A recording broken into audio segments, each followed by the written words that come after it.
Some designers still have issue with advanced prototyping in Figma, especially using Figma local variables. Well, in this video, we would work on an add to cart page where the quantity and total are functioning like in real time, just like we have it on the screen. Before we start, I would want to say thank you to my returning subscribers. I'm so grateful, and if this is your first time coming across this channel, please like and subscribe. It will go a long way for this channel. Now, without wasting time, let's get started.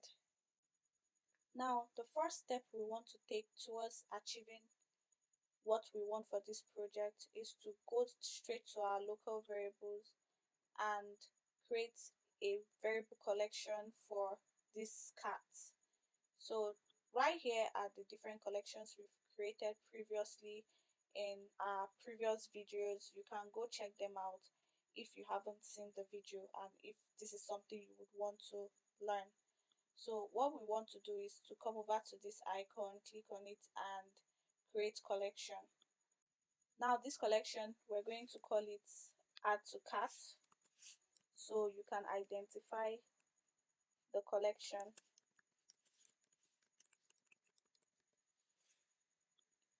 Now because this has to do with numbers, we're going to create number variables for this.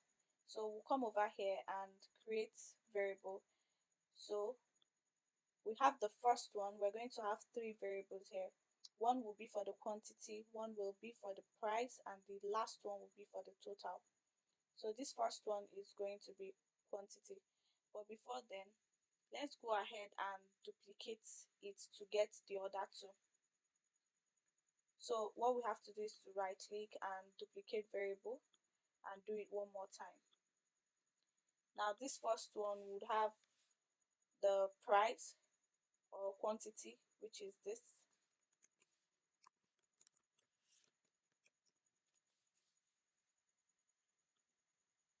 and the value will be 1. That will be the default.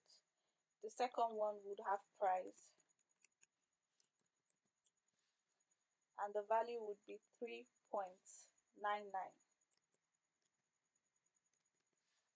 Now before we move forward, there is something else I want to point out. So in this add to cart page, you would notice that this is grouped. So it means that this text is actually on its own and the dollar sign is on its own. So make sure to acknowledge this when you're working on yours, because the variable we're going to assign to this price will just be on the 3.99. So when you're working on your project, you do well to demarcate them too. So heading to the third variable, we'll have the total and the value will be 3.99. Now let's head over to our property panel and assign these variables. So we'll come to this cards figure and you head over to the typography. You see the apply variable button, the icon. When you click on it, you're going to see the variable which we just created. So this has to do with the quantity. So you go ahead and assign it to this variable. Now you see from 0 it just changed to 1 automatically. Now we'll do the same for this and this. Yeah, so this has to do with the quantity, but this is like the button where you have to add and subtract. So and this is the quantity again. So let's assign this to. We'll come to the apply variable and we'll see quantity. So you click on it and automatically it changes to 1. Then we'll click on this being the price and we'll head over to this place and we'll assign it to price. And for the last one, which is total, we'll do the same thing and we'll assign it to total. Now we are done. The next thing we want to do is to head over to the prototype panel and start the prototype. Now you want to click on this because we'll start from this one, and when you click on it, you head over to prototype and you click on interaction, you add interaction. Now what we want to happen here is that on tap, once we click on this or tap on this, the number here keeps increasing. So we're going to, since it's on tap, we're going to come to the action and we'll click on this drop down and we'll set the variable. Now which variable are we setting? We're setting the quantity variable. So we want that when we click on this plus sign, the quantity variable would increase. So we're setting the quantity variable to quantity plus, that's add, plus 1. So when you tap on this, we'll set the quantity variable to quantity plus 1. Now let's check it out. We'll click here and then I'll click on shift and space. Now when we click here, you see that this cat over here, this quantity over here, and this quantity over here, they are adding at all at once because they were assigned to the same variable, so it will just keep adding. Now let's go ahead and do for the minus sign for the subtraction. Because we haven't prototyped it yet, so we can't decrease the number, so let's go ahead and do that. Let me close this. So when you click on this, you head over to the prototype section, click on the plus and you add interaction. So on tap, we want to set the quantity variable. We'll go down to the add to carts collection. You see the quantity variable, so we'll click on it.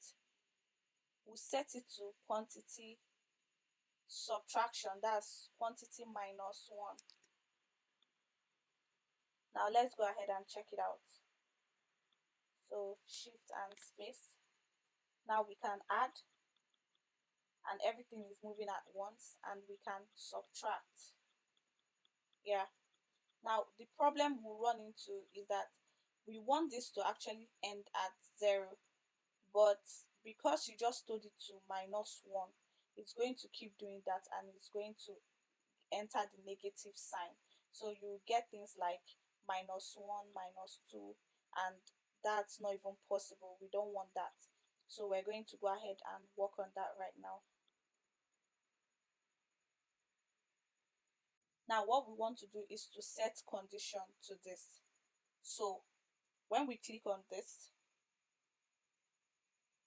we're going to go ahead to add an interaction to this. We'll add a condition to it so that it's going to stop it from entering the negative sign.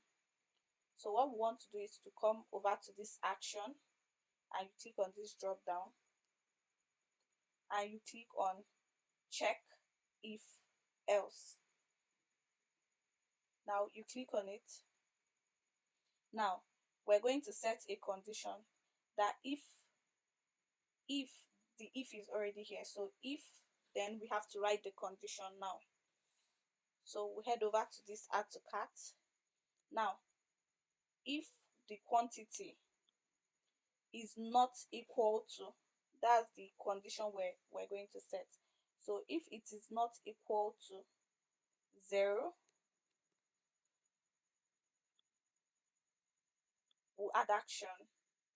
If it's not equal to 0, then we'll add action saying set variable to. So we'll come over here, we'll set the quantity variable to quantity minus 1. Now let's check if it's working perfectly. So here we get to add and we get to subtract, and you see it stops at 0. So this is what we actually want to achieve, because that's the right way it should be. We don't need it going into the negative. Now, in order for these numbers to correspond with the total, we're going to also work on that. So we want to head over to this plus sign and click on this already existing interaction. Now, what we want to do is to set this total variable. All right, so we want to work on this total variable. Now we want, as we're tapping on this, as the quantity variable is increasing, so is the total variable increasing. So how do we achieve this? So we'll head over to add action. So when we click on this, we're going to set the variable. We want to add interaction, so we'll set the variable to total. So which variable are we setting? The total variable. And when we click on total, we want total times multiplied by the price, so that when this quantity, we want quantity multiplied by the price. So when we click on add, as the quantity is increasing, it will be multiplied by the price and it will give us the total. So it's going to be quantity multiplied, that's multiplication times price. So let's go ahead and check what we have. Shift and space. So when we click on this, so this is 222. Now as we keep clicking on it, you see that the total keeps increasing because we set the total variable to this quantity times the price. So it keeps multiplying and it keeps giving us the actual real life number, like the price, the total of this item. So we're going to go ahead to work on the minus button because right now it's not corresponding. So what we want to do is to click on this condition sign and we'll add interaction to this. So we're going to add the interaction. We'll come over here and add action. So it's going to be, we'll set the total variable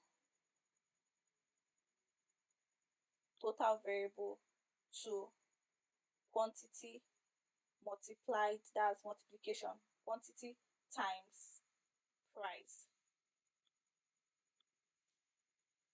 Now let's check it out.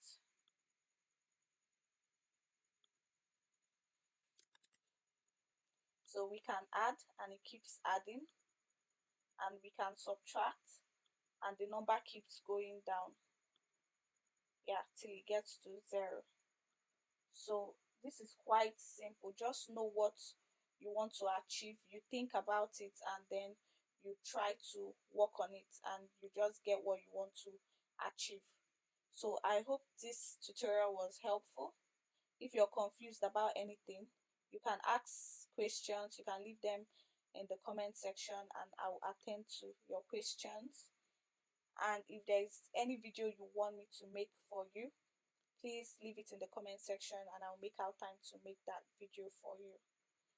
Please do not forget to like and subscribe. You can share the video with your friends who might need them, and leave your comments in the comment section. I would like to read it and know what you think. Thank you very much for staying tuned to this time, and see you in the next video. Bye bye.